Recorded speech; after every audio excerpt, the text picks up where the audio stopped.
Здравейте! Днес съм с Галин Желязков, един от собствениците на 158 Ltd, много известна варненска фирма, която има 5 офиса в Европа и един в Австралия. Доста успяла фирма, както мога да кажа. Те са хората, които стоят зад Startup Weekend Варна и аз съм с Галин Желязков, както вече казах. Той ще ни разкаже малко повече за Startup Weekend Варна и за инициативите, с които се занимават тук за стартъп и за всички тези млади предприемачи. Здравей, Галин! Здравей, Евгений! Радвам се да те видя. И аз благодаря, че си тук с нас. Да, и аз се радвам, че съм с вас. Надявам се, събитието ти е харесало. Според теб, как се развива до момента? Има ли достатъчно отбори? Интересни ли са идеите? Събитието във Варна тази година е много по-озряло, отколкото първия път, когато го направихме. Имаме 25 пича в началото, доста силни, 12 екипа от тях продължиха. Това, което виждаме за първа година на Startup Weekend е, че има изключително големи отбори, по 10-12 души. Това е доста интересно, наистина за първ път и аз, честно да кажа, аз съм бил на няколко. Виждам толкова големи отбори, за което само мога да ви поздравя за това. Ами то както е плюс, така и е до някаква степен минус и е нещо, което се наработва. Startup Weekend е един формат, който се следва изключително стриктно и това, което виждаме от участниците е, че те се наработват. Тоест, това, което те сега ще научат като урок от големите отбори е, че в един такъв голям отбор се ражда 2-3 лидера, който дърпа в различни посоки бизнес идеята. Съответно екипа почва леко да се поразцепва. Или пък другия вариант, ако наистина е много унифициран отбор, тогава имам завършени хиляди, вече нямат прототипа, имат наистина завършено приложение. Както видяхме в София, последно с теб, с Scarlett, апликацията с завършения хардвер. Тук също имаме няколко екипа, които работят с хардвер. Ще видим тази вечер как ще се представят. Добре, ти спомена за това, че не си виждал толкова големи отбори другаде. Ти си пътувал доста по света, видял си доста предприемачи млади, бил си на няколко различни стартъп уикенда по целия свят. Как ти се струват хората тук в България? Има ли достатъчно развити млади мозъци, млади предприемачи, които да развиват нашата държава и да я показват в света? Абсолютно. Значи в порядъка на един месец миналата година бях на 3-4 стартъп уикенда в различни точки на света, като един от тях беше в София и малко по-късно във Варна. Идеите бяха идентични.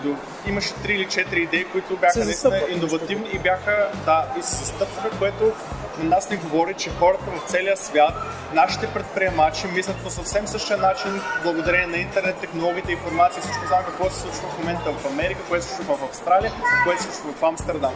Така че абсолютно ние сме на същото ниво като тях. Това, което за нас е бонус тук в България, е, че ние имаме изключително много добри девелопери.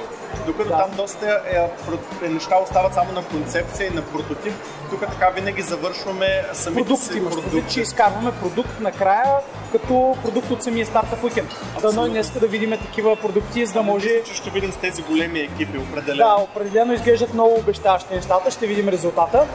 Искам да те питам и за нещо друго, тъй като направихте една инициатива в вашата фирма, за която пак само мога да ви поздравя, която се казва Beehive. Това е, доколкото разбрах, е Coworking Space, тук във Варна.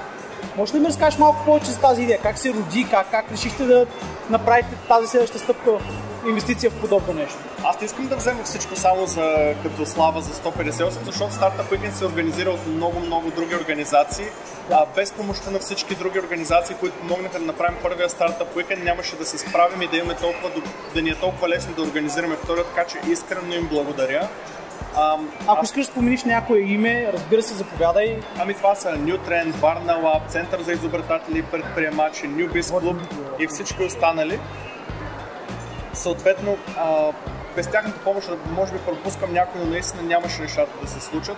С паричките, които останаха от миналия Startup Weekend, които бяха скромните 360 лева, регистрирахме НПО, което се казва Сдружение с поделено работно място. Да, запознат съм, това е много хубаво, благодаря ти, че го споменаваш. Като едно момче така искаше да бъде, то беше така негова идея да бъде негов стартъп, той много активно участваше, той се казва Момчил Монев. Момчил Монев, добре. И ние като компания 158, дори заедно с до някаква степен с First Online сме говорили как да подкрепим една такава инициатива, за да могат те да продължат, за да може да се продължи да съществува. Защото това е идеята на Beehive. Вече имаме Соко и Бетхаус в София, всички са запознати какво е споделено работно място. Beehive иска да бъде българския формат, българския франчайз, българския начин да правиш coworking space. Браво! Надяваме се сега в Пловдив да се отвори такъв coworking space и пак да се казва Beehive.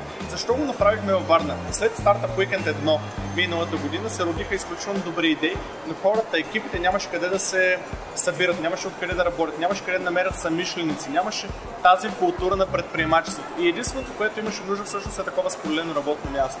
Затова направихме с Beehive и затова продължаваме да работим с него с единствената цел тези екипи сега, които се родят на Startup Weekend 2 през 2014, да имат място, където да продължат да развиват своя стартъп. Разбирам. Благодаря ти. Всичко това беше много невероятно. Пожелавам супер голям успех на Beehive и на отборите, които участват тук. Все пак за това съм и дошъл тук да помогна и аз с организацията и с нещата. Радвам се, че те видях и успех за всичките инициативи и ще се видим на следващите Startup Weekend. Благодаря, довиждане. Чао, чао. Довиждане.